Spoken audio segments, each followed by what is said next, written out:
예배에 나아갔으면 좋겠습니다. 여러분, 그림 하나를 먼저 보면서 저희들이 말씀을 나가도록 하겠습니다.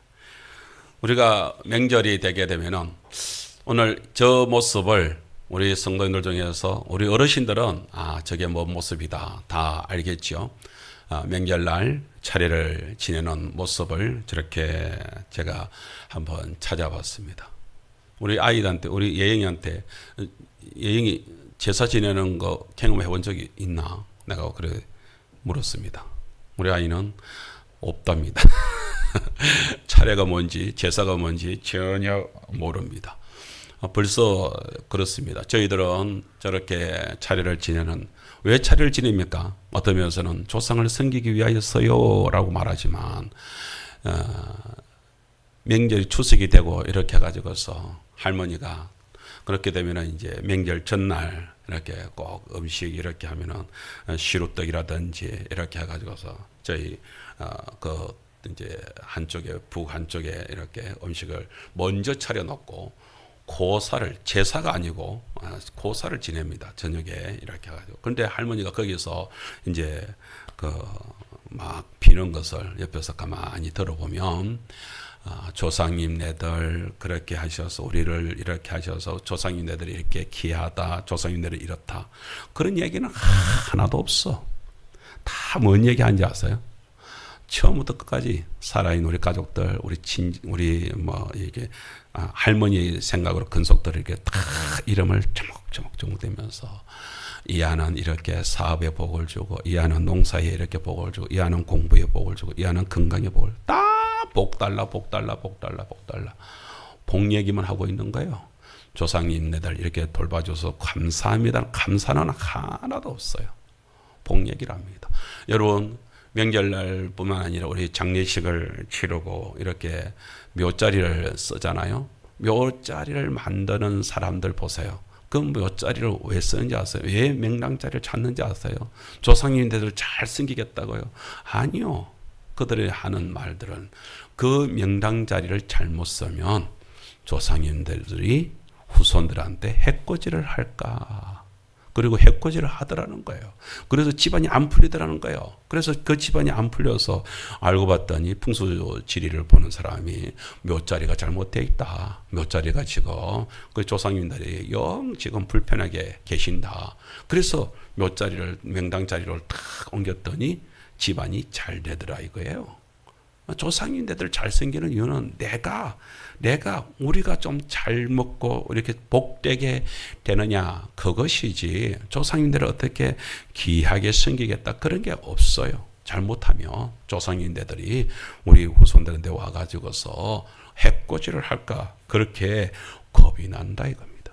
여러분, 왜 이런 그렇게 해가지고서 산에 가보십시오. 산에 가면은 산신령한테 절합니다. 들에 가면은 들신한테 꼬시를 하면서 들신한테 빌린다고 합니다. 여러분, 바다에 사는 사람들은 바닷가에 가기 전에, 고기잡이를 나가기 전에 뭐 하십니까? 용왕제를 다 지냅니다. 왜요? 바다 신들한테 그렇게 제사를 지내야. 여러분, 산에 그 삼산 캐러 가는 그 신만이들 보세요. 가기 전에 고사를 지냅니다. 제사를 지내면서 절을 합니다. 그러면서 뭐 합니까? 그 신받다 한번 하기 위하여서, 그 힘을 보기 위하여서 산신령이 내려주어야 된다. 산삼은 산신령이 내려주지 않으면 못 찾는다 이거예요. 그래서 그렇게 하는 거예요. 바위를 보면 바위한테 절을 하고, 또 나무를, 큰 나무를 보면 큰 나무에 절을 하고, 온 천지에 그렇게 제사를 지내는 문화를 우리는 보게 됩니다. 왜 그렇게 하는 것입니까? 모두 다 사실은 인간이 내가 부족하니까, 내가 내 힘으로 이 세상의 어려운 부분들을 갖다가 헤쳐나갈 수 없다는 것을 잘 알고 있으니까, 거기에 조상님들의 도움이라든지, 그렇게 산에 산신령이 있으면 산신령의 도움도 받고, 들에서 들신의 도움도 받고, 어떤 식으로든지 도움을 받으려고 몸부림치는 모습들이 여기에 그대로 나타나는 것입니다. 그래서 제가 오늘 말씀의 제목을 이렇게 잡았습니다. 나의 가장 절박한 질문. 우리 인생에 있어서 절박한 일이 생기게 되면, 절박한 상황이 오게 되면요, 우리는 항상 나의 도움이 누굴까? 나가 도대체 누구로부터 도움을 받는 것이 좋을까 하는 나의 속에서 일어나고 있는 한 가지 절박한 질문이 다 생기게 되어 있습니다. 아무리 기세 등등한 사람이라 할지라도 마지막 죽음의 눈앞을 딱 두고 나서 마지막 죽음 앞에서 내가 지금 죽으면 어디로 가는 것일까? 거기에 대하여서 두렵고 떨리지 않는 사람들이 없다는 것이에요. 저는 이렇게 장례 지도사 훈련을 받으면서 참 경험을 하신 장례 지도사 선생님의 이야기를 들었습니다. 많은 시신들을 이렇게 거두보고 또 그들을 갖다가 이렇게 염을 해보면 딱 두 가지를 느낄 수가 있다. 첫 번째, 하나님을 잘 믿는 믿음의 성도들의 시신들을 갖다가 할 때는요, 얼마나 시신이 부드러운지 모른다. 얼마나 부드러운지 모릅니다. 저희 부친이 이렇게 장례가 치러질 때에 그렇게 염을 할 때에 제가 염을 할 때는 자기들이 할 때는 아무도 못 들게 하더라고요. 그거는 이제 자격증이 있는 사람만 그 시신을 만질 수 있다 이거죠. 그래서 저에게는 장례 지도사 자격증이 있기 때문에 그래서 그 장례 지도사 자격증을 내밀면서 나도 이렇게 부친의 장례 염을 나도 이렇게 할 수 있다. 참여하겠다라고 하니까 이제 들어오시라 하더라고요. 그래서 같이 이렇게 하면서 이렇게 했습니다. 그런데 그 사람들은 교회 다니는 사람들도 아니에요. 일반인들인데 그네들이 아버지를 갖다가 이렇게 시신을 거두면서 그렇게 하면서 이렇게 목욕을 시키고 이제 그렇게 염을 다 끝내고 나서 옷을 입히는데 너무 그냥 자고 있는 사람 팔 하듯이 이렇게 팔이 이렇게 뻣뻣한 것도 하나도 없이 부드럽게 이렇게 손이 쏙 들어가요. 자기들이 얘기하는 거예요. 자기들이요. 어이구야, 어르신이 꼭 주무시는 팔 같다. 주무시는 다리 같다. 그런 거. 왜요? 그래서 제가 물었습니다. 왜 그러십니까? 그러니까, 시신이 되면 팔이 굳어져 가지고서 어떨 때는 이렇게 이제 딱 굳어진 상태로 있잖아요. 그걸 하면 어떨 때는 뿔을 수밖에 없는 우두둑 소리가 나도 뿔을 수밖에 없는 그렇게 딱 굳어지는 그러니까 경직된다는 거죠. 그게 어떻게 해요? 안 믿는 사람들의 시신들을 만질 때 그런 경우가 많다는 거예요. 얼마나 힘을 주었으면 여러분 그 얘기가 뭔 얘기예요? 마지막 죽을 때에 긴장을 칵 하고 죽기 때문에 그 순간이 딱 그렇게 굳어져 있는 거예요. 그런데요, 그러는 거예요. 이상하게 교회 다니는 분들의 시신을 만질 때는 딱 이런 현상이 나타난다는 거예요. 그분들은 이상하게 그냥 힘을 도무지 주지 않은 것처럼 편안하게 그래서 팔이 그냥 자는 사람 그냥 팔처럼 쉽게 수위가 들어가고 그런다는 거예요. 그러면서 아버님의 아들이 목사님이라서 그런가요? 훨씬 더 부드럽게 몸이 부드럽다는 거예요. 마지막 죽음의 순간이 오게 되면요, 너나 없이 막 비명을 지릅니다. 비명을. 왜요? 자기 눈에 보이는 거예요. 자기가 지금 어디로 가고 있는 게. 그래서 성철 스님도 그랬잖아요. 내가 지금 저 숨이 지옥에 빠지는구나. 그 사실을 알게 되니까 그냥 고통과 비명이 저절로 질러지게 되는 것입니다. 그렇게 두려워지는 것이 그게 인생인 것 같습니다. 그런 인생 속에서 우리 성도 여러분, 우리에게는 절박한 순간이 없습니까? 우리가 마지막 이 땅에서 그래도 좀 괜찮게 사는 것처럼 보이지만 마지막 우리가 죽음이 딱 눈앞에 왔을 때 그때도 정말로 편안하게 눈을 감으시겠습니까? 아니면 너무나 두려워서 내 마지막 절박한 순간을 맞이하겠습니까? 이런 절박한 순간이 왔을 때에 우리가 누구를 찾을 때에 그 속에서 평안이 있고 누구를 찾을 때에 그 속에서 여전히 두려움에 빠지겠습니까? 여러분 제사를 지낸다고 해가지고서 산에 산신제를 지낸다고 해가지고서 바다에 용왕제를 지낸다고 해가지고서 마음이 편안해지겠습니까?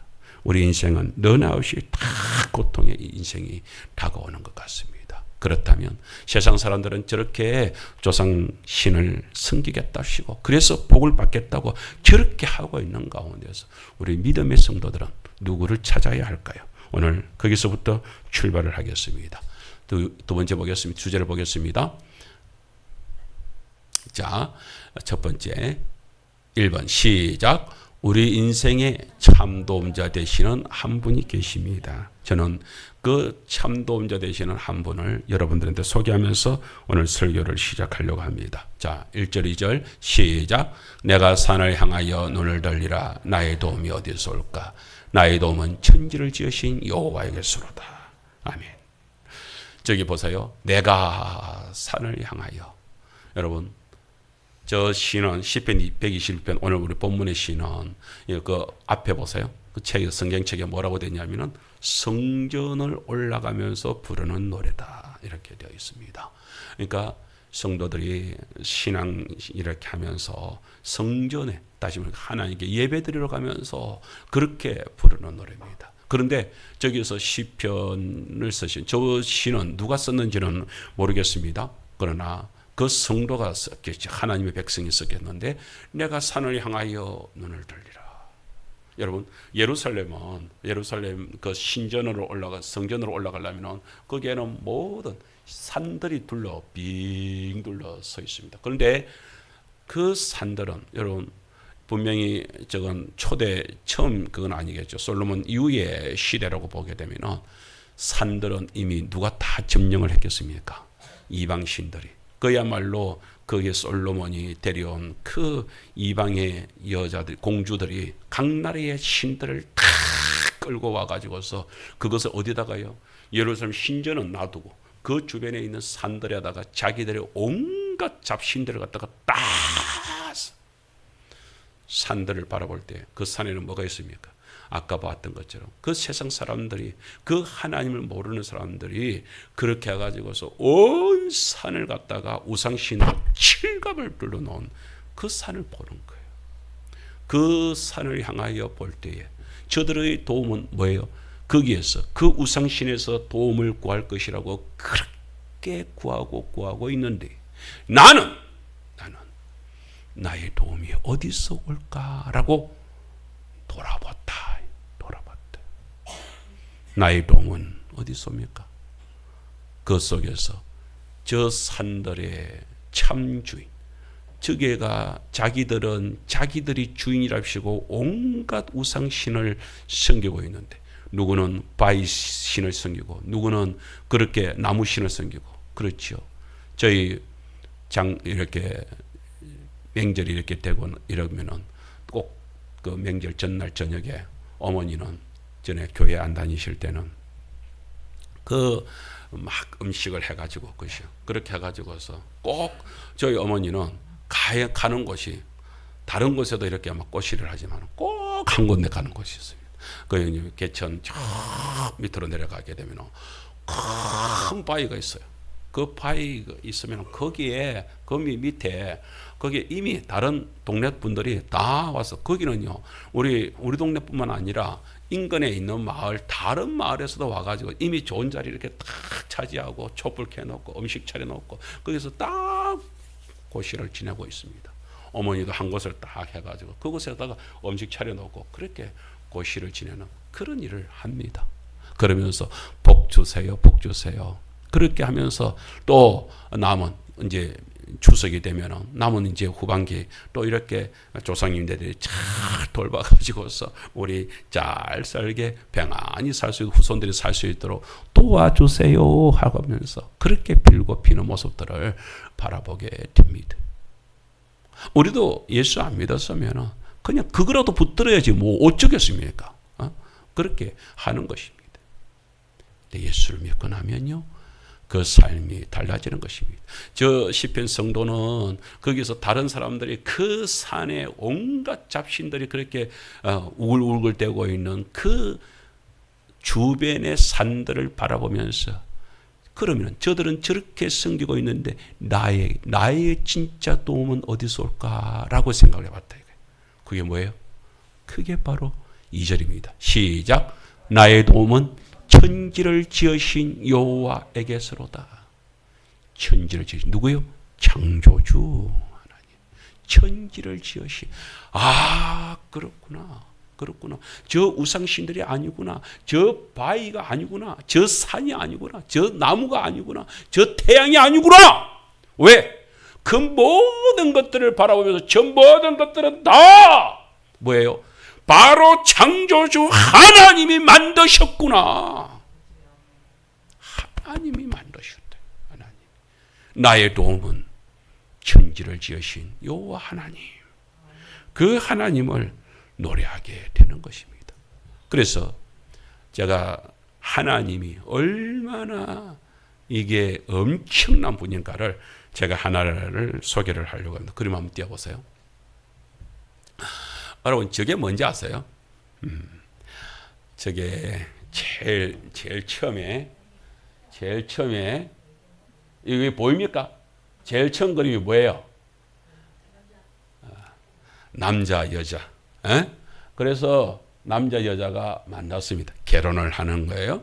그렇게 결혼을 해서 그렇게 해가지고서 이제 첫날 밤을 가지게 되면 뭐예요? 그렇게 해가지고서 난자와 정자, 그 여자와 남자 속에 뱃속에서 그렇게 해가지고서 남자와 여자가 만나게 되고 그렇게 해가지고서 이게 좀 그 과정을 갖다가 그래서 정자가 이렇게 여자를 남자 속에 들어가가지고서 이렇게 만나지게 되고 이렇게 돼가지고서 이렇게 해서 드디어 요쯤 되면 이제 뭔지 알겠죠? 드디어 아기가 이렇게 아기가 만들어지고 있구나. 엄마 자궁 속에서 엄마가 만들어지고 그래서 이렇게 해서 이렇게 만들어지고 있는. 그래서 나중에 어떻게 돼요? 이 보세요. 이제 드디어 아기의 모습, 이런 모습을 통해서 드디어 아기가 태어났습니다. 그래서 가족이 되었습니다. 이게 누구예요? 이게 바로 저와 여러분이란 얘기예요. 여러분, 이렇게 될 때에 저 가정이 얼마나 세밀한 가정인지를 여러분 아십니까? 여러분, 저렇게 출발할 때 여러분, 우리 죄송하지만은 우리 남자의 그 씨가 나오는 그 씨가 그 나오는 그 정자가 세포 하나란 거 아세요? 세포 하나. 기가 막히지 않습니까? 세포 하나는요, 그것은요, 우리가 눈으로도 보이지 않는 게 그 세포 하나예요. 그 세포 하나에서 출발돼 가지고서 오늘 저와 여러분들이 이렇게 움직이고 있는, 여러분 그렇게 해가지고서 우리 몸이 이렇게 만들어지기까지 요 속에 세포가 몇 개 정도가 이렇게 되면 우리 몸이 되는지 아세요? 김보기 집사님, 우리 김보기 집사님 한 분의 몸이 이렇게 머리가 만들어지고 뼈가 이렇게 되니까 세포가 저 속에 몇 개가 보태지면은 우리 사람이 됐을까요? 아는 사람 있으면 오늘 내 정신 공짜로 줄게. 혹시 이상걸 집사님 아십니까? 우리 이상걸 집사님이 만물 박사님이신데 아직까지 여기까지는 연구에 미치지 못하였군요. 60조의 세포가 합쳐져서 지금 우리의 몸이 만들어졌다. 60조의 세포. 그 세포 하나하나가. 그런데 아직까지도 이 신비를 밝혀낼 수가 없어요. 세포 하나는 분명히 그게 가지고 있는 성질은 분명히 그거죠. 머리면 머리세포, 아니면 뼈면 뼈세포, 아니면 살이면 살세포, 그게 하나잖아요. 그런데 이게 계속해서 분열을 합니다. 속에서. 이렇게 해가지고서 그것이 또 쪼개지고 분열을 하는데 하나님이 이 속에서 얼마만큼의 놀라움. 그래서 어떤 분이 저렇게 돼가지고서 우리가 구조가 만들어진 DNA 구조라고 하거든요. DNA 구조 중에서 여러분, 우리가 손이라고 하는 요거 하나를 갖다가 만들어내기 위해서 DNA 구조를 갖다가 이렇게 만약 그 하나님께서 예를 들면 설계도면을 우리가 만든다고 하잖아요. 그러면 요 하나를 갖다가 만들기 위한 설계도면이 그야말로 창고 하나를 우리 교회당 이 하나를 차지할 정도의 설계 도면이 차야 요 손 하나를 만들어낼 수 있는 그 설계 도면이 나온다. 그게 DNA 구조를 만들어낸다고 그럽니다. 그 복잡한 과정을 거쳐서 우리가 이렇게 만들어지게 된다. 하나님께서 어떤 하나님? 창조주 하나님이라는 거. 천지를 지은. 그러면요, 사람 하나를 만들 때, 그 이 땅에 있는 60억 인구를 갖다가 만들 때에 한 사람을 다 그렇게 만들었다. 그것도요, 성질이 다 다르겠군요. 그런데 희한한 것은 세포는, 우리 속에 있는 세포는요, 자기 성질에 맞는 것끼리만 받아들이게 되는 성질을 가지고 있답니다. 자기한테 맞지 않는 것은 배척을 한답니다. 거부한답니다. 그런데 뭐예요? 우리 몸이 이렇게 딱 만들어져 있어요. 여러분 한번 생각해 보세요. 거기다가 다른 세포, 이물질이 여자의 몸속에 딱 들어와요. 그게 정자란 말이에요. 남자의 씨란 말이에요. 들어와도 다른 씨잖아요. 완전 다르잖아요. 이물질이잖아요. 그러면 그것을 배척을 해야 되는데, 그것을 갖다 거부를 해야 되는데, 희한하게도 이 씨만큼, 이 남자의 씨만큼은 여자의 몸이 거부를 하지 않고 그걸 받아들인다. 그렇게 해서 자궁에서 고의 간직을 해가지고서 그것이 딱 잉태되게끔 만들어가지고서 그렇게 우리를 이 신비를 과학자들이 밝혀낼 수가 없는 이 신비를. 이건 도무지 신비라고밖에 말을 할 수가 없다는 거예요. 여러분 우리가 이렇게 만들어졌다는 것이, 그래서 이런 정말 우연찮게 만들어질 수 있는 것이 전혀 없는 우리의 몸, 지금 우리의 이 상태. 그런데 이걸 저 세상 하나님을 모르는 사람들은, 창조주를 모르는 사람들은 뭐라고요? 우연히 만들어졌다. 우연히. 이게 말이 됩니까? 이 하나만 하더라도, 이 정말로 그 세포 하나가 이렇게 몸에 들어와 가지고서 그게 60조를 이루면서 우리의 이 머리카락이 되고요, 우리의 피부가 되고요, 우리의 요 손이 되고 발이 되고, 성질이 다 다르잖아요. 뼈가 되는 성질이 다르고 살이 되는 성질이 다르고 다 다르잖아요. 그것을 만들어내는 이 놀라운 역사를 우리는 보게 되는 것입니다. 천지를 지으신 하나님을 이야기하게 될 때에, 하나님은 겉으로 볼 때는 어떤 면에서는 세상 사람들이 바라보게 될 때에 그 우상신하고 구별되는 하나님을 보지만, 그 속에 세밀하게 들어가 가지고서 우리를 지으신 하나님을 보게 되면 그런 놀라운 은혜가 있다는 거예요. 그 창조주 하나님이 뭐라고요? 오늘 시편 성도는 이렇게 말합니다. 바로 그분이 뭐예요? 우리 한번 따라합시다. 나의 도움자. 그 창조주, 나를 이 천지를 지으신 그 여호와 하나님이 나의 도움자가 되신대. 내 인생의 도움자가 되시고 내 모든 문제의 해결자가 되어주시는 분이 누구요? 여호와 하나님이시라고요. 그 하나님을 저희들이 노래를 하게 될 때에 정말로 그 하나님은 뭐라고 하냐, 시편 139편 16절에 이렇게 형질을, 저렇게 형질을 만들어지는 것을 뭐라고 하냐, 우리 한번 읽어볼까요? 시작. 내 형질이 이루기 전에 주의 눈이 보셨으며 나를 위하여 정한 날이 하나도 되기 전에 주의 책에 다 기록이 되었나이다.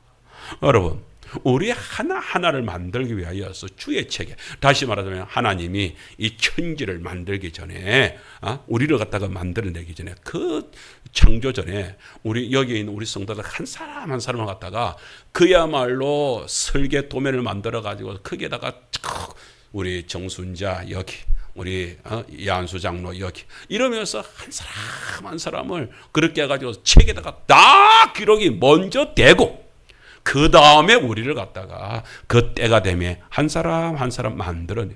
여러분, 그 말씀을 하고 있는 것입니다. 하나님은 이미 우리를 만드신 모든 것을 다 보셨고 우리를 이렇게 만들 것이다. 저와 여러분들이 여기에 있는 것이 그냥 우연찮게 하계제일교회에 발붙인 게 아니다. 할렐루야. 그렇습니다. 그런 역사가 여기에 일어나고 있습니다. 이 땅에 살아가면서 사람들은요, 딱 두 가지가 보여집니다. 어려운 난간이 딱 오게 되면요, 나타나는 것이 두 가지가 딱 보여지게 되는데, 오늘 그 얘기를 제가 잠깐 하겠습니다. 여러분, 우리가 출애굽에서 그렇게 이스라엘 백성들을 보게 되잖아요. 출애굽을 해가지고서 그 400년 동안 노예로 있다가 세상에 이 땅에서 최고의 권력자, 그 애굽의 바로, 애굽의 왕이 통치를 하고 있는 최고의 통치자 속에서 우리는 노예로 이렇게 끝날 것인가, 노예로 이렇게 죽을 것인가 했는데, 하나님께서는 놀랍게도 지도자 모세를 통해 가지고서 그렇게 10가지 재앙을 확 내리면서 이스라엘 백성들을 갖다가 구출해냅니다. 그렇게 해서 출애굽을 시키지 않습니까? 그렇게 했을 때에 생각을 해보세요. 장정만 60만, 거기에 남녀노유를 합치면은 한 200만에서 300만 명 정도 되는 사람들이, 생각을 해보세요. 그 나라를 갖다 빠져는 300만 명이면 도대체 얼마입니까? 이봉기 집사님, 우리 하만 인구가 얼마나 했습니까? 6만. 그러면 창원시는 얼마입니까? 120만. 그러면 300만이면 창원시에 3개를 합쳐야 되겠네. 예. 그러면 부산입니까? 부산 인구가 애굽에서 빠져나간다고 생각을 한번 해보십시오. 어마어마한 일이 벌어지고 있는 것입니다. 그렇게 해가지고서 쫙 할 때 앞에 불기둥 구름기둥이 쫙 있는 거 얼마나 장관이겠습니까? 그런 모습으로 쫙 갑니다. 그래서 아무 생각 없이 저 불기둥 구름기둥만 따라가면 되겠지 싶어서 막 즐겁게 기쁘게 막 갑니다. 얼마나 좋았겠습니까? 특별히 그렇게 해가지고서 딱 건너가는데 어디를 만납니까? 아이, 구름기둥이 뚝 멈췄습니다. 멈춰 섰을 때야 그때 백성들이 뚝 봅니다. 여기 어디야? 라고 보니까 앞에는 뭐예요? 홍해가 탁 막아 서 있습니다. 홍해가 딱 막아서 앞으로 더 이상 갈 수가 없지요.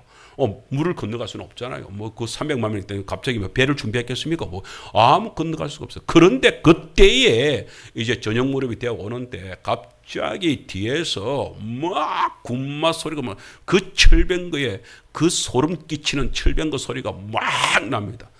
뒤에서 있었던 그 병사들이 뭐 쫓아와 가지고서 모세한테 얘기를 합니다. 뒤에서 애국 군대가 다시 철병거를 끌고 우리를 잡으려고 쫓아오고 있습니다라고 얘기를 합니다. 그 상황이 딱 됐습니다. 여러분, 그러면 뭐예요? 앞에 물에 빠져 죽든지 아니면 뒤에 오는 저 애굽의 철병거에게 잡혀 노예로 잡혀 가든지 어쩌면 둘 다 죽는 길밖에 없는 상황이 벌어졌습니다. 그 상황이 딱 되는 순간에 사람들은요, 어떡합니까?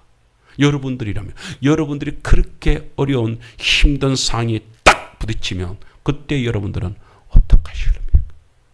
여러분, 오늘 이 시간에 여러분들이 정말 그 낙심되려고 하는 순간, 그 순간에 내 인생이 끝났다 싶은 순간, 그 벼랑 끝에 몰렸다 싶은 순간이 딱 올 때에 그때 여러분들은 이런 질문을 해야 되는 것입니다.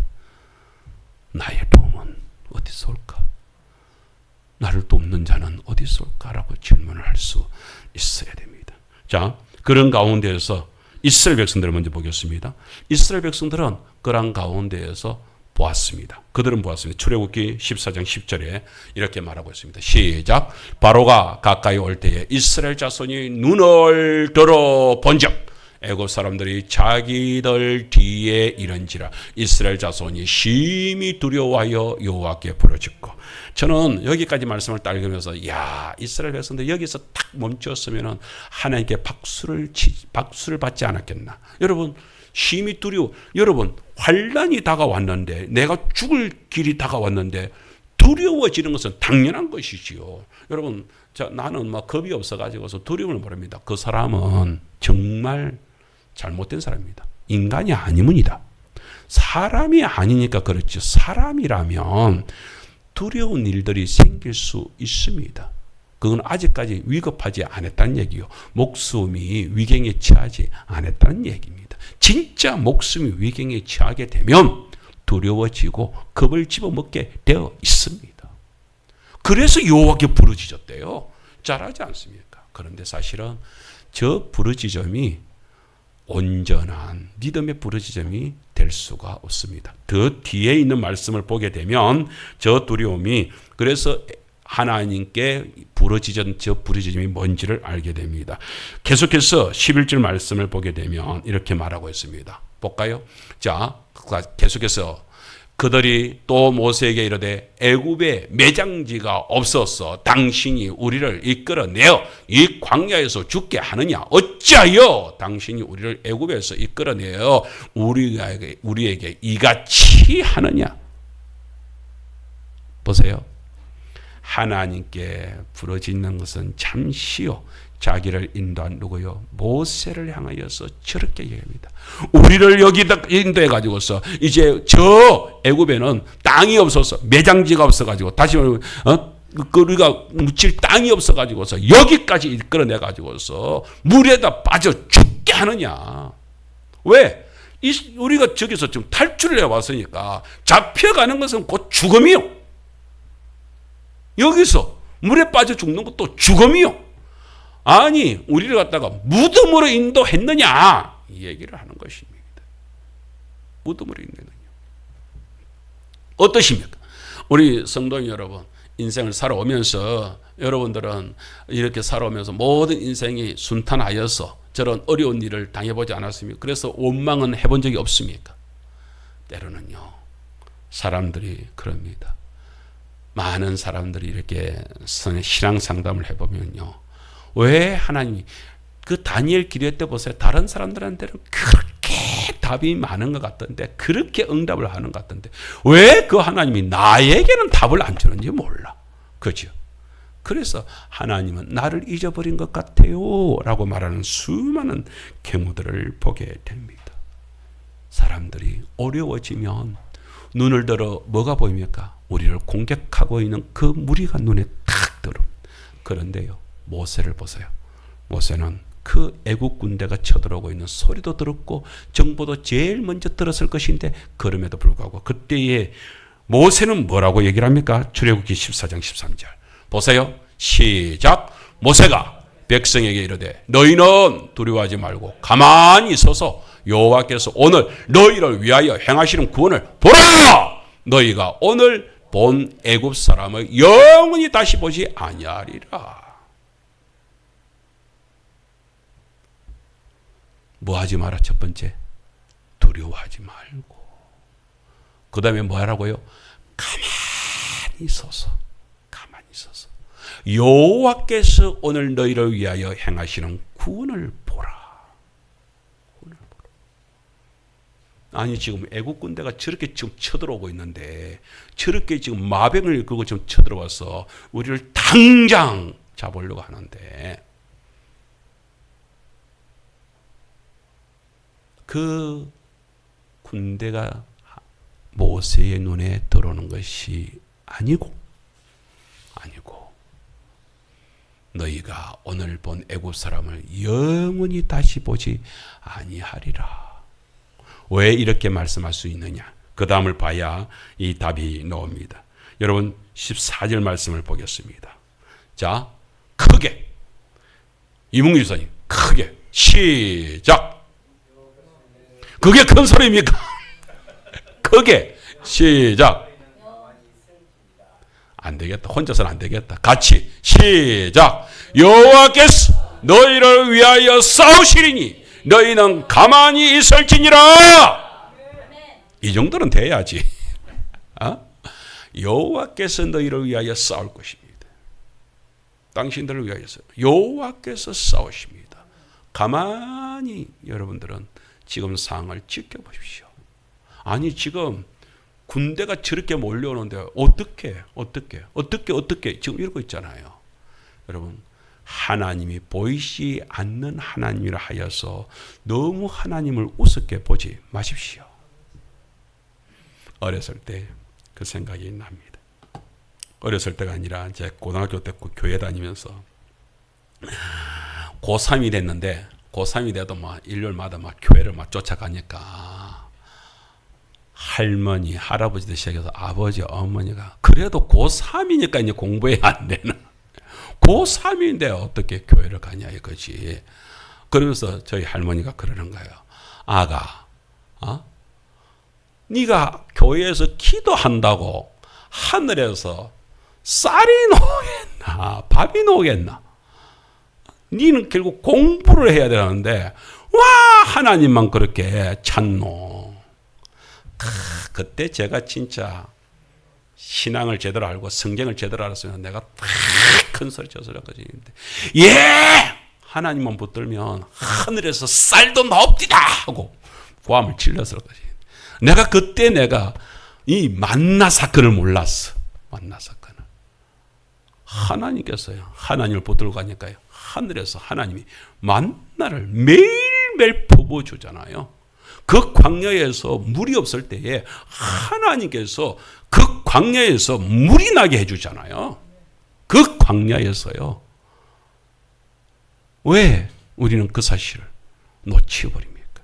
그러면서 꼭 요 어려운 일들이 있으면 이건 내가 해야지 하고 내가 안 해주면 누가 그럽디다.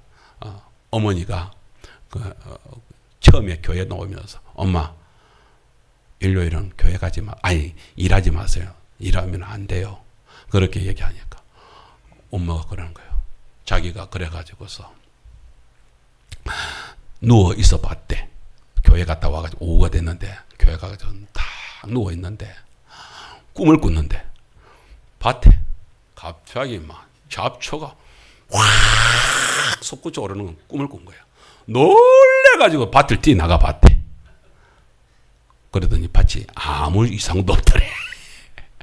여러분, 우리 사람이요 그렇습니다. 맨날 밭에 나가서 일하던 분이 이거 일요일 됐다고 해가지고서 밭에 나가지도 말고 그냥 막 그야말로 속된 말로 처자빠 잘하니 이게 될 노릇이냐 이거야. 그래가지고서 그냥 막 그렇게 하고 있으면은 막 바깥에 밭이 그냥 엉망진창에 풀이 솟구쳐서 엉망진창이 될 줄 알았다 이거야.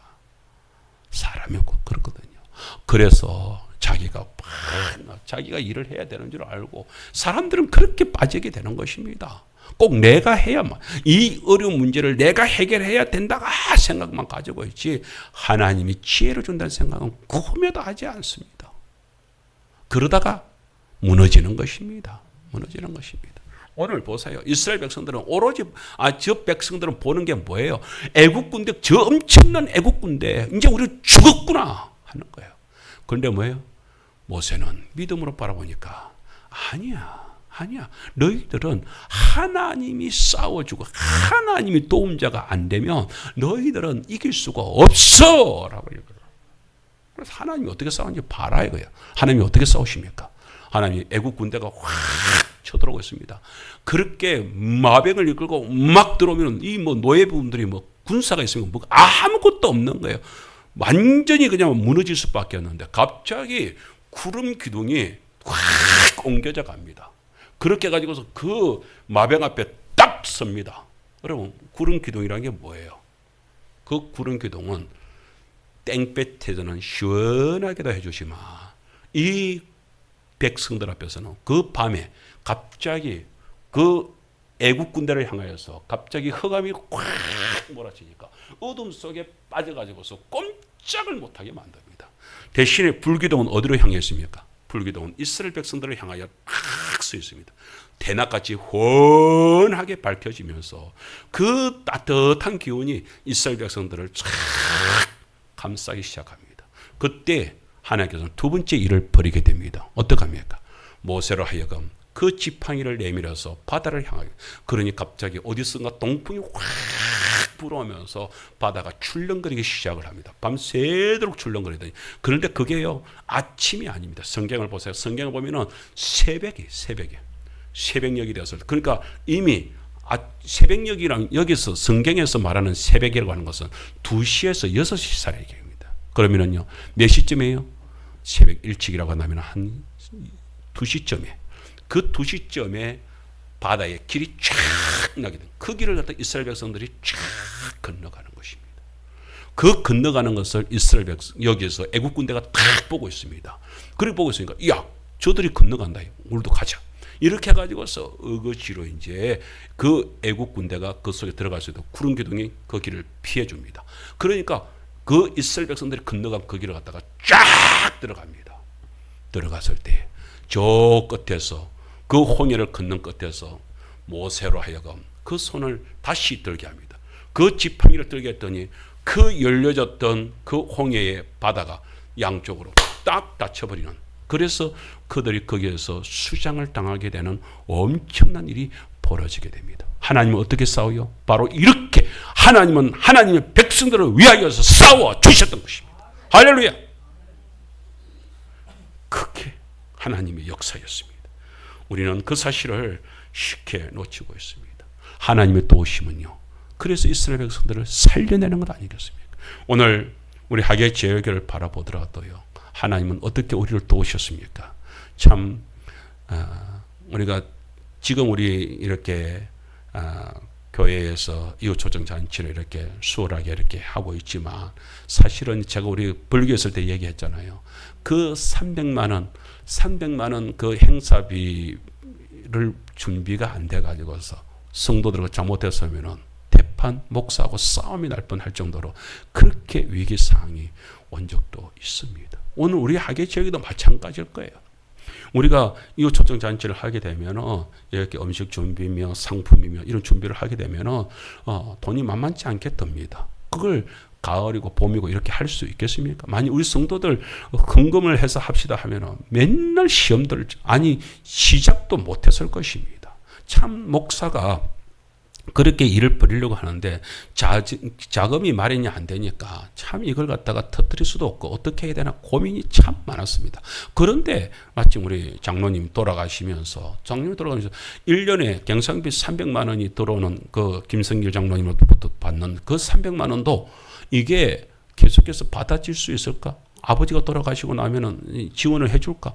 이게 막막해지는. 그런데 김성기 장로님은 그 장로님 아버지 돌아가실 때까지 아무 말씀도 안 계시는 거예요. 마음이 조마조마해지는 거예요. 도움을 줄까? 아니면은 끊을까? 어떡할까? 그에 따라서 이게 달라지는 우리 교회.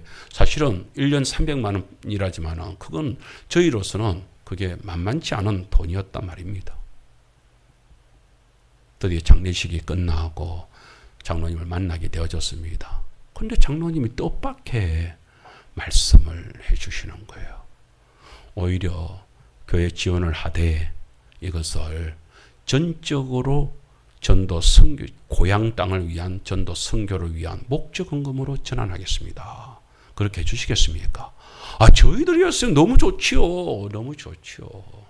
근데 이제 장로님이 연세가 들어가잖아요. 그러니까 이제 회사에서 물러나게, 건강이 여의치 않아서 물러나게 됩니다. 아들한테 회사를 이제 물려주게 되는 일들이 벌어지게 됩니다. 그런데 우리가 그때 그 일을 가지고서 계속해서 이제 선교를 하고 이제 그렇게 하면서 이웃초청잔치도 하고 그러면서 사업을 크게 벌여나가고 있으니까 장로님이 그게 귀하게 보였던 것 같아요.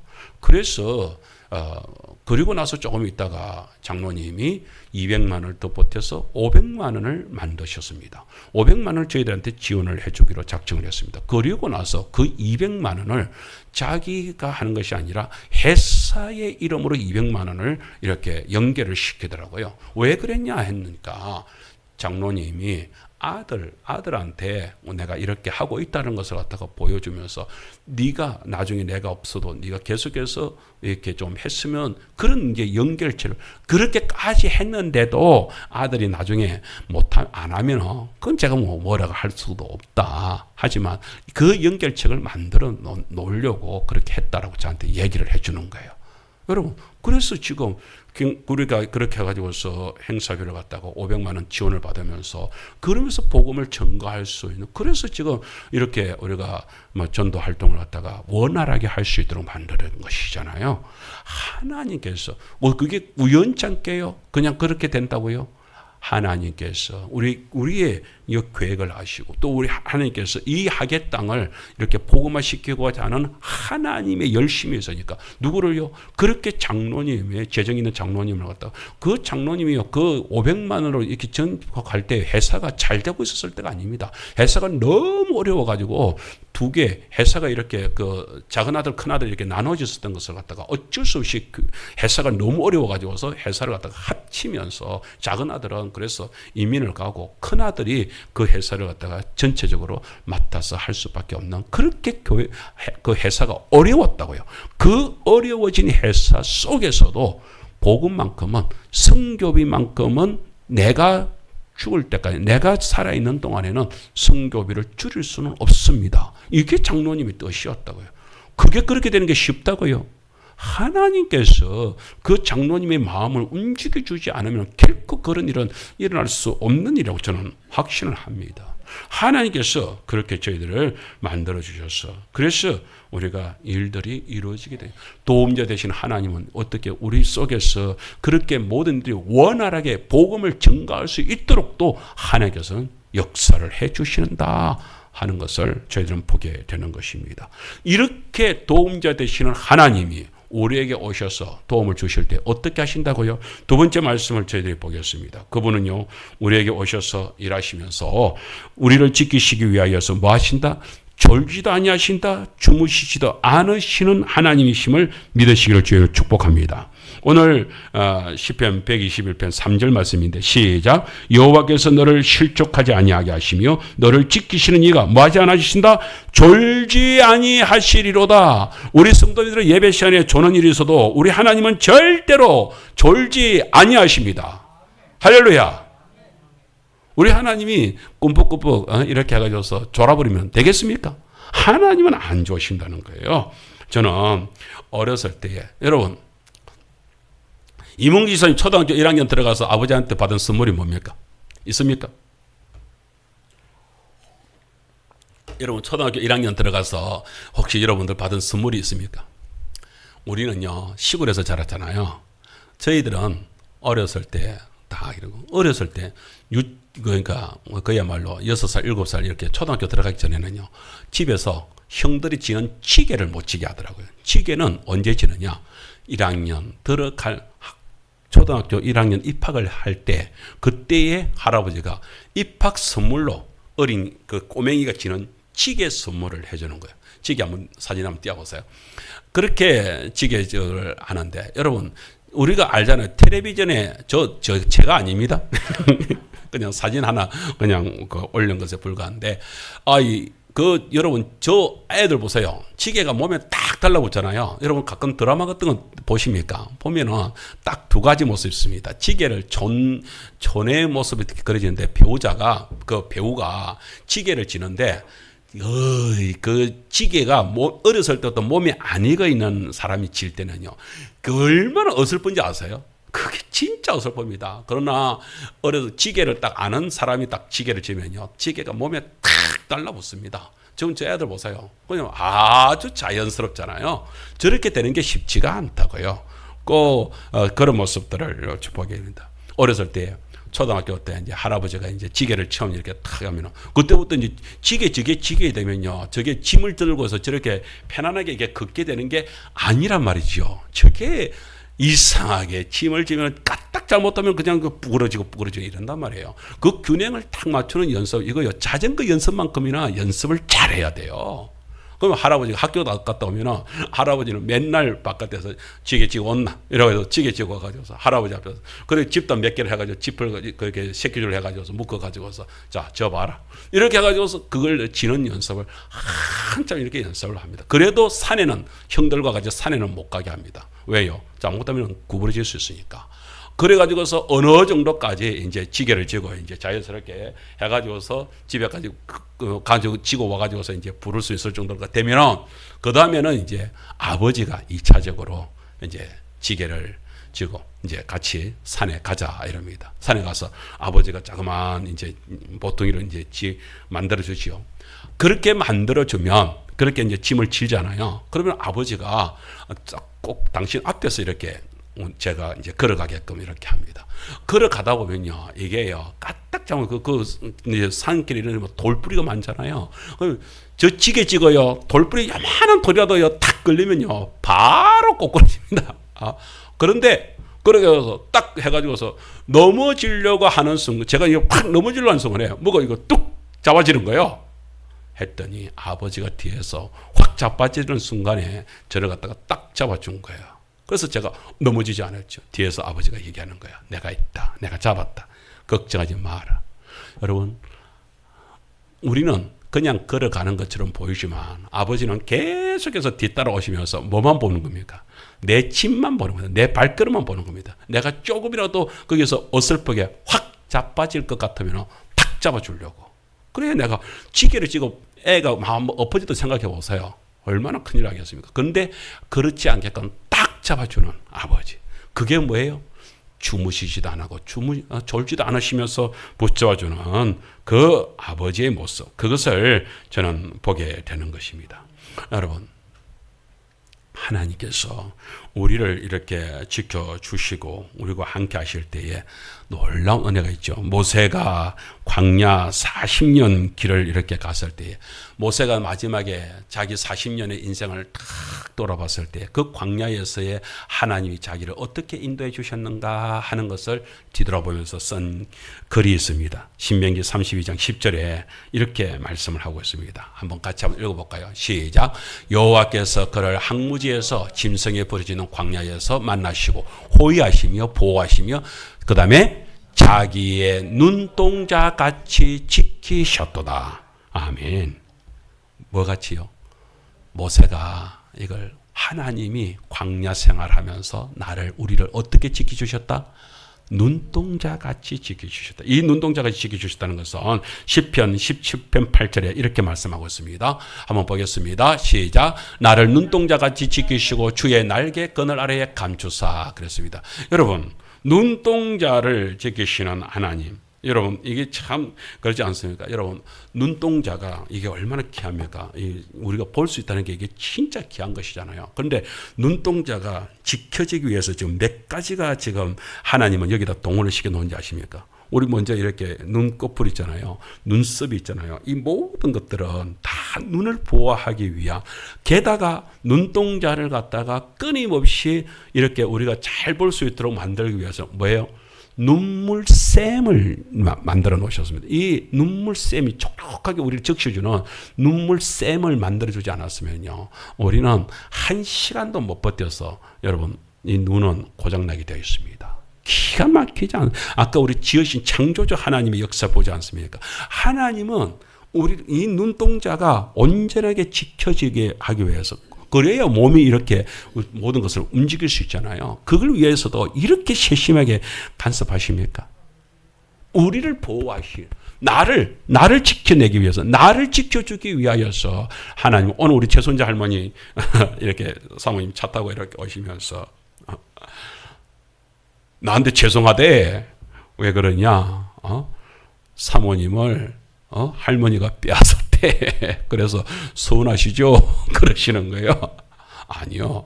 그런데 우리가 생각을 해보세요. 참 사모님은 이렇게 뜸벙뜸벙 이렇게 할머니한테 이렇게 도움을 주고 이렇게 해서도 할머니가 얼마나 이렇게 감사하고 이러십니까?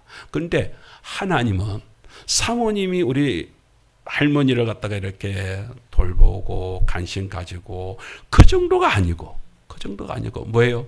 절대로 졸지도 주무시지도 않으신다. 제가 어렸을 때에 이렇게 몸이 너무 이렇게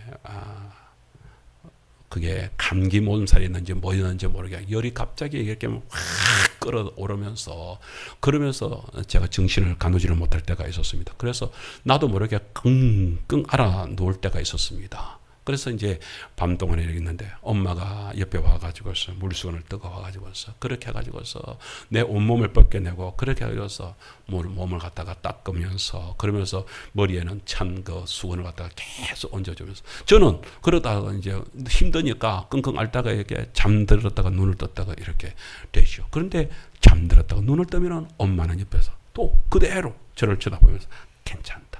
아까 엄마가 얘기했다. 괜찮다. 그러면서 계속 닦아주고 있는 거예요.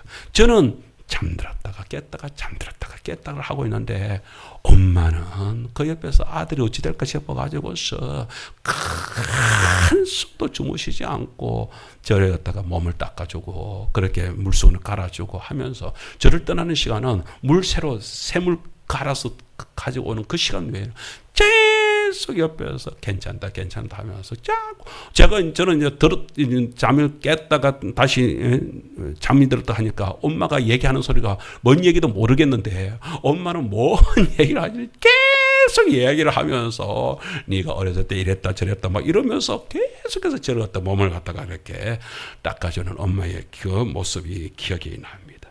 하나님께서요, 우리를 지키실 때, 우리를 보호하실 때, 성도 여러분, 하나님이 멀리 계시다고 생각하지 마세요. 하나님은 항상 우리 곁에서 가까이 하시면서 우리를요, 주무시지도 않고 졸지도 않으시면서 우리를 붙잡아주고 괜찮다. 갱남아 괜찮다. 복림아 괜찮다. 하시면서 하나님이 우리 복림 할머니를 붙잡아주고 그렇게 사랑해 주신다는 사실을 기억하시기 바랍니다. 오늘 시작하면서 제가 382장 찬송을 불렀었는데요. 여기 보세요. 하나님께서요. 오늘 우리들한테 안아주면서 붙잡아주면서 우리들한테 그렇게 말하는 거예요. 너 근심 걱정 말아라. 왜? 주 너를 지킨다. 내가 너를 지킨다. 주 날개 밑에 거하라. 주 너를 지키리. 참, 이 찬송을 이렇게 설교를 준비하면서 이 찬송을 부르면서 얼마나 이게 감사가 돼. 2절에 보세요. 어려워 낙심될 때도 걱정하지 마. 주님께서 너를 지켜주셔. 그렇게 위험한 일을 당할 때도 주님 너를 지키시. 3절에 보면은 너 쓸 것 미리 아시고 주 너를 지키십니다. 구하는 것을 주시면서 주가 지켜주신다. 여러분 4절에 한번 보세요. 4절에 더 참 어려운 시험 당해도 어려운 시험 당해도 주 너를 지키리. 구주의 품에 거하라. 뭐요? 주 너를 지키리. 주님께서 어떻게 지킵니까? 주 너를 지키리. 아무 때나 어디서나 주 너를 지키리. 어떻게 널 지켜주시리. 하나님이 우리를 지키실 때요 널 지켜주신 그 주님을 붙드는 성도들이 되시길 주의 이름으로 축복합니다. 도움자 되시는 우리 하나님만 붙들면서 살아가는 성도들이 되시기를 주의 이름으로 축복합니다. 시편 120편 4절을 같이 읽겠습니다. 시작. 이스라엘을 지키시는 이는 졸지도 아니하시고 주무시지도 아니하시리로다 했습니다. 여러분 하나님이 우리를 지키시는데요. 저는 이제 결론을 내리면서 다른 말을 하지 않고 제가 우리 이번 명절을 우리 성도님들은 가족들과 어떻게 보내셨는지요. 저는 사실은 어머니 때문에 조금은 착잡한 마음으로 그렇게 보내게 되어졌습니다. 어머니가 추석 되기 전에 고향 교회에서 전화가 왔어요. 목사님, 어머니 어쩔랍니까? 그러는 거예요. 왜요? 그랬더니 요즘 어머니가 한 주에 한 번씩 사고 치는 거 아십니까?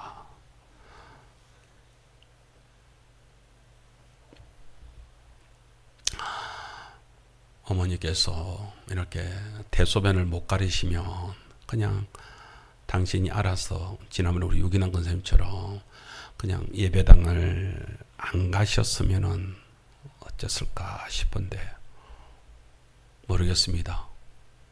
제가 신앙을 가졌을 때에 예배당을 그렇게 목숨을 걸었기 때문에 그랬는지 어쩌는지 모르지만 어머니는 일요일날 대소변이 그렇게 가려지지도 않는데 기저귀를 몸에 차고 계시는데도 그냥 예배당에 가야 된다는 이 생각이 꽉 차 있는 거예요. 그래서 교회차를 이렇게 놓치게 되면 그러면은 교회차가 이제 그 앞길로 이렇게 해서 지나가게 되는데 이제 거기에 이제 교회차가 안 온다든지 아니면은 엄마하고 이제 길이 어긋나가져서 교회차를 못 하게 되면 옆집에 그 어르신이 계시는데 옆집을 두들겨 가지고서 나 교회차 못 탔어. 교회 데려다 주시오. 이런다는 거예요. 그런데 그것도 지나쳐서 한 번은 길가에서 그렇게 해서 마구잡이로 이제 차를 세우려고 하니까 사람들이 겁이 나가지고 태우지는 못하고 그래서 경찰에 신고를 해가지고서 경찰차가 그렇게 와가지고서 할머니를 교회까지 싣고 왔다는 거예요. 그랬는데 바로 명절 지난주에는 동네 제 후배가 이렇게 집에 이렇게 들렀다가 가는데 이 길가에서 그렇게 하여서 세우면서 교회 데려다 달라고 그러면서 이제 그 친구가 나중에 형님한테 형님 어머니 그 길가에서 그러다가 사고 나면 어쩌려고 어머니를 그렇게 내버려 둡니까? 그랬다는 거예요.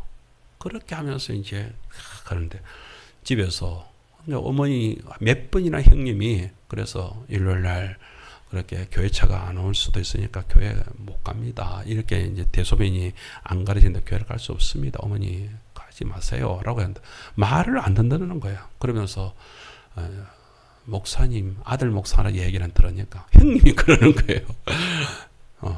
동생이 얘기를 해라. 동생 네가 얘기 안 하면 어머니 말 안 듣는다. 그런데 참 그게 그렇잖아요. 목사, 아들이기 전에 목사잖아요. 제가 우리 유기남 권사님한테도 권사님 기저귀 쳐도 좋으니까 예배 오세요. 나는 아직 그렇게 예배 오세요라고 해봤지 예배 안 와도 됩니다. 오시지 마세요라고 얘기를 해본 적이 없었는데 엄마에게 교회를 가지 말라는 얘기를 하려니까 너무 이게 입이 안 떨어지는 거예요. 그래서 예라고 얘기를 했지만 말을 못 하겠어. 어머니 교회 가지 마세요라고 얘기를 못 하겠어. 근데 이미 그렇게 해서 마지막에 이제 돌아올 때쯤 돼가지고서 이제 그 형님은 행수님은 목사님이 얘기 안 하면은 이번 주도 또 어쩐 일을 어떻게 해서라도 교회 가려고 할 겁니다. 근데 이제 이게 문제가 뭐냐면은 어른들 그 변 냄새가 이게 늘 독하잖아요.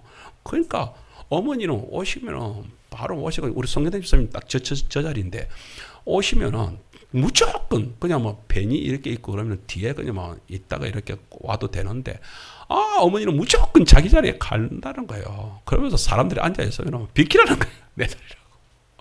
그러면서 막 예배 시간에 신랑이를 버리고 이렇게 되니까 성도들도 못할 짓이라 이게 성도들도 못할 짓이라 그렇게 해가지고 막 가는데 야 이걸 어떻게 해야 되노? 어떻게 해야 되노? 막 그렇게 이제 막 어려워졌습니다. 여러분 그 순간에 제가 방에 어머니 혼자 계시는 방에 제가 들어갔습니다. 어머니 귀가 잘 안 들리셔요. 그래서 잘 못 들으시는데도 제가 그냥 거기서 크게도 못 하겠더라고요. 그냥 어깨에 손을 해서 엄마 하고 엄마를 갖다가 살짝 불렀습니다. 그런데 엄마가 벌써 제가 뭔 얘기를 하려는지 이미 눈치를 챘는지 갑자기 눈에 눈물이 그렁그렁 하시면서 일요일날 형님이 교회 가지 말한다 그러는 거예요. 그러면서 고개를 탁 들고 계시는 거예요. 근데 더 이상 엄마한테 뭐라고 말을 못 하겠는 거예요. 말을 못 하겠는 거예요. 그래서 엄마를 끌어안고 그냥 같이 울기 시작을 했습니다. 그런데 그 순간에 제가 성도 여러분 제 속에서 강한 하나님의 음성이 들리는 거예요. 우리가 지난주 우리 창세기 15장을 가지고서 우리가 말씀을 나눴지 않습니까? 하나님은 방패 되신 하나님은 어마무시하게 큰 상급 되시는 그 하나님을 제가 이번 가족 예배 때에 우리 가족들과 함께 나누었거든요. 그 나눈 그 말씀이 저한테 확 잡히는 거예요. 그러면서 어머니를 향하여서 기도를 하면서 제 마음속에 이제야말로 어머니에게는 방패 되신 하나님이 도움자입니다. 어마무시하게 큰 상급 되시는 하나님이 우리 어머니의 하나님이십니다. 오로지 그것만이 이제는 예배당에도 갈 수 없는 어머니가 괜찮습니다. 집에서도 방패 되시는 하나님이 지켜주시면 어마무시하게 크신 상급 되시는 하나님이 지켜주시면 오늘 뭐예요? 사랑하는 성도 여러분 할 수 있으면 대소변 조절을 잘 하셔서 끝까지 예배당에서 건강한 모습으로 이 예배와 함께 하나님 부르심 받기를 축복합니다. 그런데 그럼에도 불구하고 혹여나 어려움이 있을 때요. 여러분 걱정하지 맙시다. 왜요? 천지를 지으신 여호와 하나님이 우리의 도움자 아니십니까? 그분이 우리를 지켜주시는 분 아니십니까? 그러니 우리 주님만을 붙들면서 살아가면 좋겠습니다. 오늘 마지막으로 하나의 그림을 여러분들한테 소개를 하겠습니다. 여러분 사막 지역에는요 비가 오지 않아서 사막이지 않습니까? 그런데 그 사막 지역에 있는 짐승들이요 다 살아갑니다. 근데요 거기에 보게 되면은 저기 윤영전 목사님이 그 코끼리 남편이라는 예화집에 이런 이야기가 나오더라고요. 낮추고 기다리는 지혜라는 부분에서 이렇게 제가 발췌를 했는데 정말로 그 사막에서 정말로 뱀, 개구리, 풍뎅이, 여우, 다른 이런 짐승들이 살아갈 수 있는 것은 유일하게 살아갈 수 있는 것은요. 물을 공급받아야 살잖아요. 그런데 물을 공급받을 수 있는 길은 딱 하나밖에 없어요. 밤에 내리는 이슬 때문에. 그런데 사막 지역에는 낮과 밤 기온차가 너무 크기 때문에 항상 밤이 되면 이슬이 맺힌대. 그런데요, 다른 짐승들은 그래도 이슬을, 여우 같은 짐승은 바위에 낀 이슬을 핥아 먹으면서, 개구리는 자기 머리와 눈 근처에 내리는 이슬을 먹으면서, 또 뱀은 제 몸을 굽혀서 돌려서 등에 내리는 이슬을 해로 핥아 먹는 이런 일이 벌어지게 되는데, 저 풍뎅이가 저 작은 풍뎅이가 이슬이 몸에 이렇게 이슬이 목도 안 들어가잖아요. 저게 이슬을 어떻게 받아 먹을까요? 이래서 그 관찰자들이 촬영을 이렇게 쫙 해봤답니다. 촬영하는데 기가 막히게도 저 풍뎅이는요 어떻게 되냐면 밤 동안에 몸에 이렇게 이슬이 싹 이렇게 모이잖아요. 그러면 그 등에 있는 이슬을 자기 입으로 이렇게 오게 하기 위하여서 저 보세요. 저 그림처럼 고개를 이렇게 땅으로 이렇게 탁 내린다. 그러면은 요 등에 있는 이슬이 굴러가지고 이렇게 가지고서 입으로 탁 와가지고서 이걸 받아 먹으면서 저렇게 살아간대요.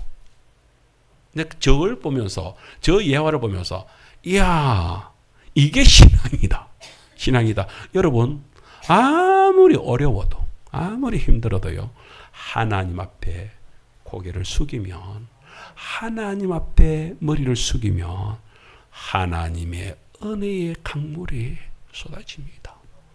저희 어머니가 아무리 힘들어도 엄마에게 하나님만 붙들면요 하나님이 은혜의 강물을 내려줄 줄 믿습니다. 오늘 저와 여러분들이 아무리 힘들어도요 그 힘든 가운데서요 하나님만 붙들게 되면 하나님 앞에 머리를 숙이면 하나님은 풍성한 은혜를 내려줄 줄 믿습니다.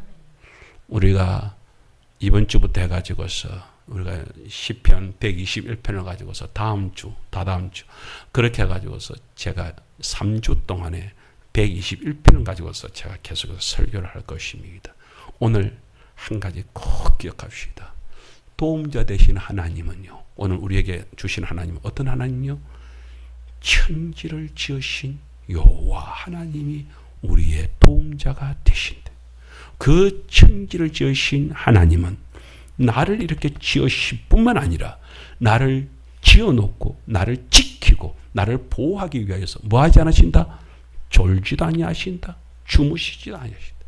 그만큼 나를 사랑하는 거예요. 우리를 사랑하는 하나님. 그 하나님이 나의 하나님. 저 세상 우상신이 아니라 여호와 하나님만이 우리의 참 도움자 되시는 이 사실을 꼭 붙들고 감사하고 기뻐하는 성도 되시기를 주의 이름으로 축원합니다. 오늘 우리 찬송 부를 때요.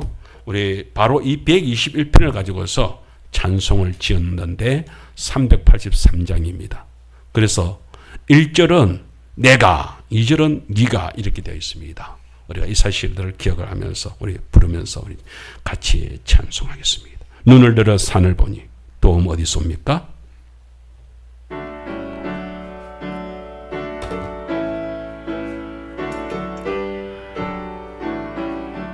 눈을 들어 산을 보니 도움 어디서 오나 천지지어 주 하나님 나를 도와주시네.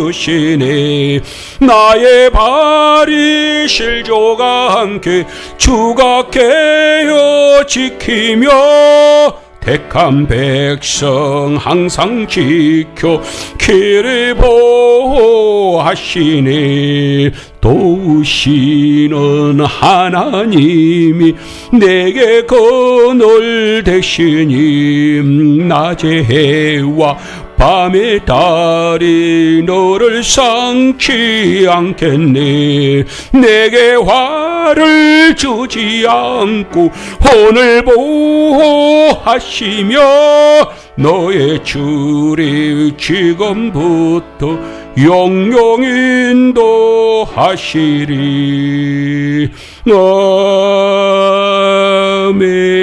아멘. 우리 시간 하나님 말씀을 붙들고 한 1, 2분간만 나의 도움자 되시는 분이 누구요? 창조주 하나님. 나의 도움자 되시는 분은요, 졸지도 아니하시고 주무시지도 아니하시고 나를 지키시되 눈동자같이 우리를 보호하시고 우리를 호위하시고 우리를 지켜주신다는 이 사실 앞에서 주님, 나의 행편도 이렇게 어렵습니다. 나의 행편도 이렇게 어렵습니다. 나의 가정을, 나의 행편을 주여 돌봐 주시옵소서. 우리 주여 한번 부르고 주 옆에 기도하겠습니다. 기도합니다. 주여.